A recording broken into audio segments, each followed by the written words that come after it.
राधे राधे दोस्तों मेरे YouTube channel पर हार्दिक स्वागत है। कैसे हैं दोस्तों आशा करती हूँ कि आप स्वस्थ और मस्त होंगे। कमेंट करके ज़रूर से बताएं। दोस्तों आज मैं बात करूँगी पुरुषोत्तम मास की। पुरुषोत्तम मास का पहला महत्तम कथा का अध्याय सुना चुकी हूँ। आज बारी है दूसरे अध्याय की। आप मेरे YouTube चैनल पर नए हैं तो मेरे चैनल को सब्सक्राइब कीजिए। वीडियो अच्छी लगे तो लाइक और शेयर कीजिए। कमेंट में राधे राधे ओम नमो नमस्ते वास्तव जरूर से लिखा करें, तभी पता चलेगा कि आपने हमारी वीडियो को देखा। चलिए शुरू करते हैं। दूसरा अध्याय राज्ञा पृष्ठम सुकेनोक्तम श्रीमद्भागवतम परम सुख प्रसादात च छुत्वा दृष्टा राज्ञो विमोचनम। सूत जी ने कहा, राजा परीक्षित के प्रश्न करने पर शुकदेव जी ने अत्यंत श्रेष्ठ मद्भागवत की कथा उन्हें सुनाई। उसे श्री शुकदेव जी की कृपा से सुनकर मैंने राजा की मोक्ष की प्राप्ति को देखा। अनंतर यहाँ नैमिषारण्य में यज्ञ करने के लिए उद्धत ब्रह्म ऋषियों के दर्शन करने के लिए आया हूँ। यहाँ दीक्षित ब्राह्मणों के दर्शन करके मैं कृतकृत्य हो गया। ऋषियों ने कहा, हे साधु सत्तम, अन्य बातों को छोड़कर भगवान के द्वैपायन व्यास जी के मुखार बिंदु से उनकी कृपा से आपने जो श्रवण किया है, हे सूत जी, उसी अपूर्व कथा को हम लोगों से कहिए। हे महाभाग, सार के विसार का संसार सारांश, चित्त को आहदित करने वाली अमृत से भी बढ़कर लोकोत्तर पुण्यदानी कथा का हम लोगों को पान कराइए। सूत जी ने कहा, विलोम से उत्पन्न होने पर भी मैं धन्य हूँ जो आप जैसे श्रेष्ठ व्यक्ति मुझसे पूछ रहे हैं। भगवान वेद व्यास जी के मुखारविंद से जो कुछ मैंने सुना है उसे अपने ज्ञान के अनुसार मैं आप लोगों से कहूँगा। आप लोग ध्यानपूर्वक सुनिए। एक समय की बात है कि देव ऋषि नारद जी नर और नारायण के आश्रम में गए। उस आश्रम में बहुत से तपस्वी सिद्ध और देवता भी वास करते थे। उस आश्रम में बैर, बहेड़ा, आंवला, बेल, आम, आमड़ा, कैथ, जामुन, कदम और दूसरे बहुत से पेड़ों से उसकी शोभा निराली हो रही थी। भगवान विष्णु के चरणों से निकली हुई पुण्यदायिनी गंगा, अलकनंदा नदियां भी वहां प्रवाहित हो रही थीं। ऐसे आश्रम में जाकर नारद जी ने महामुनि देव नारायण को नमस्कार किया। उसका अंतःकरण पर ब्रह्म के ध्यान में लगा हुआ था। उन्होंने अपनी इंद्रियों को जीत लिया था। काम, क्रोध, लोभ, मद, मोह और मत्सर, इन 6 वैरियों को उन्होंने जीत लिया था। उनके संपूर्ण शरीर से बहुत सी प्रभा छिटक रही थी। देवादिदेव तपस्वी नारायण को नमस्कार कर दंडवत करके हाथ जोड़कर नारद जी ने उन प्रभु को स्तुति करने लगे। नारद जी ने कहा, हे देवादिदेव, हे जगन्नाथ, हे करुणा सागर के श्रेष्ठम अधिपति, आप सत्यव्रत, नित्य तीनों लोक में रहने वाले सत्य आत्मा और सत्य संभव है। हे सत्य योनि, आपको नमस्कार है। मैं आपकी शरण में आया हूँ। आपकी ये तपस्या संपूर्ण प्राणियों की शिक्षा और मर्यादा के संरक्षण के लिए है। यदि आप तपस्या न करें तो पुण्य आत्माओं और पापियों से व्याप्त ये पृथ्वी कलयुग में जैसे ही एक व्यक्ति के पाप करने से रसातल को चली जाती है, वैसे ही एक व्यक्ति के पुण्य करने से तर जाती है। ये आपका पुण्य प्रभाव ही है जिसके बल पर पृथ्वी टिकी हुई है।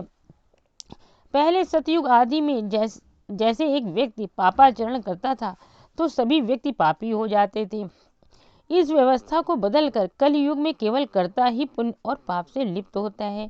ये आपकी तपस्या की ही स्थिति है। हे भगवान, कलयुग में जितने प्राणी हैं वे सब विषय भोग में लिप्त रहते हैं। उनका मद सर्वदा अपनी स्त्री, अपने पुत्र, अपने भवन में ही लगा रहता है। तो ऐसे प्राणियों को जिससे भला हो, मेरा भी जिससे कल्याण हो, इस संबंध में सोचकर आप कुछ कहिए। आपके मुख से सुनने की अभिलाषा से मैं ब्रह्मलोक से यहाँ आया हूँ। विष्णु उपकार प्रिय है, ऐसा वेद में निश्चित किया गया है। इसलिए लोक कल्याण की भावना से इस समय आप कथा का सारांश मात्र कहिए, जिसके श्रवण मात्र से ही व्यक्ति को निर्बल पद की प्राप्ति हो। देव ऋषि नारद जी का वचन सुनकर महर्षि भगवान नारायण ने कुछ हंसकर विश्व को पवित्र करने वाली पुण्यदानी कथा को कहना आरंभ किया। श्री नारायण ने कहा, गोप किशोरियों के मुख रूपी कमल के लिए भौरे के तुल्य रास लीला के अधीश्वर रसिकालंकार, वृंदावन बिहारी, व्रजराज आदि पुरुष भगवान श्री कृष्ण की कथा का मैं वर्णन कर रहा हूँ। हे नारद जी, आप सुनिए। निमेष मात्र में जो संपूर्ण विश्व की रचना कर डालते हैं, ऐसे विश्व विधाता के कर्मों को हे वत्स, पृथ्वी तल पर ऐसा कौन है जो वर्णन कर सके। हे नारद मुनि, आप भी भगवान के चरित्रों से परिचित हैं और यह भी भली भांति जानते हैं कि भगवान के रसमय चरित्र का वर्णन वाणी से भी परे है। तो कुतूहल वर्धक पुरुषोत्तम महात्मा की कथा आदर पूर्वक कहता हूँ।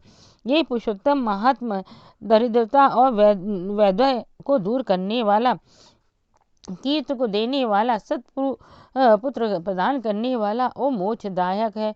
अतः शीघ्र ही इसका परिपालन करना चाहिए। नारद जी ने प्रश्न किया, हे मुनिराज, ये पुरुषोत्तम नाम के कौन से देवता हैं, उनका क्या महात्मा है? ये बड़ा विचित्र सा लग रहा है, अतः आप इस पर विस्तार से मुझे बतलाइए। सूत जी ने कहा, हे नारद जी के प्रश्न को सुनकर मुनिराज नारायण ने एक मुहूर्त तक पुरुषोत्तम में अच्छी तरह ध्यान लगाकर कहना आरंभ किया। श्री नारायण बोले, इस मास का नाम जो पुरुषोत्तम पड़ा है उसमें एक विशेष कारण है। पुरुषोत्तम मास के अधिपति करुणा सागर भगवान पुरुषोत्तम ही हैं, इसलिए ऋषि लोग इसको श्री पुरुषोत्तम मास कहते हैं। पुरुषोत्तम मास के व्रत विधान से भगवान पुरुषोत्तम प्रसन्न होते हैं।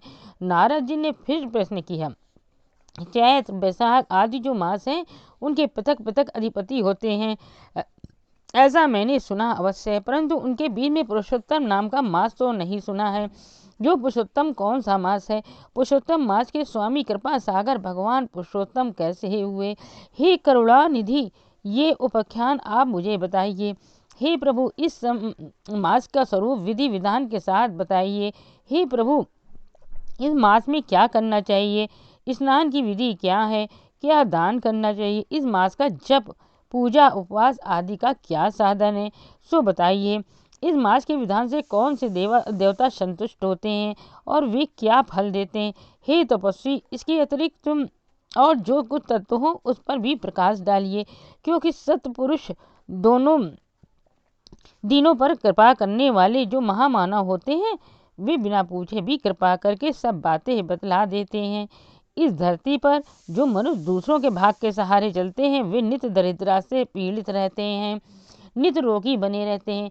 किसी को पुत्र प्राप्त की कामना होती है, कोई निपट गंवार है, कोई गूंगे, कोई ढोंगी, कोई विद्याहीन, कोई मैले कुचैले वस्त्रों को पहनने वाले, कोई नास्तिक, कोई परिश्रीगामी, कोई नीच, कोई जर्जर, कोई पराय स्त्री नौकरी को करने वाले, किसी भी आशा से टूट गई है, किसी की आशा टूट गई है, किसी के मनोरथ को सपना चकनाचूर हो गया है, किसी को अपने बल का अहंकार जाता रहा है, कोई कुरूप, कोई रोगी, कोई कोढ़ी, कोई अंगहीन, कोई अंधे हैं, किसी को अपने इष्ट का वियोग हो गया है, कोई मित्र वियोगी, कोई पत्नी वियोगी, कोई विश्वस्त पुरुष वियोगी, कोई माता पिता विहीन, शोक दुख उठाते उठाते किसी का शरीर सूख कर ठठरी हो गया है, किसी को अपनी इच्छा के अनुकूल वस्तु नहीं मिलती।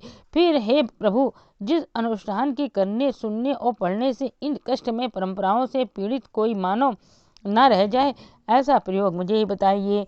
रंडापा, बांझपन, लूला, लंगड़ा होना, व्यवस्था पूर्वक मानसिक कष्ट, रक्त पित्त रोग, मृगी का रोग, राजमा, क्षय रोग आदि, भगंदर, बवासीर, पथरी, संगरणी, खुजली, इससे और इनके अतिरिक्त विविध दोषों से दुखित मनुष्यों की दीनावस्था देखकर हे जगदीश्वर, मैं बहुत ही दुखी हूँ, अतः मेरे ऊपर कृपा करके ब्रह्मन मेरे अंतःकरण को शांति प्रदान करने वाला कोई उपाख्यान विस्तार पूर्वक बतलाइए, क्योंकि हे प्रभु, आप सर्वज्ञ हैं और समस्त तत्वों के भंडार हैं। सूत जी ने कहा, हे ऋषियों, ब्रह्मा जी के पुत्र नारद जी की इस प्रकार समाज कल्याण की रस भरी बातों को सुनकर पूजनीय देवाधिदेव श्री नारायण चंद्रमा की तरह शांत मुनिराज नारद के नवीन मेघ के समान गंभीर और रमणीय वाणी बोले। ये थी पुरुषोत्तम मास महात्मा कथा का दूसरा अध्याय।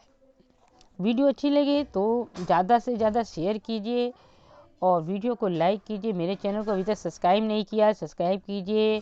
चलिए इसके तीसरे अध्याय पर मिलते हैं, तब के लिए राधे राधे।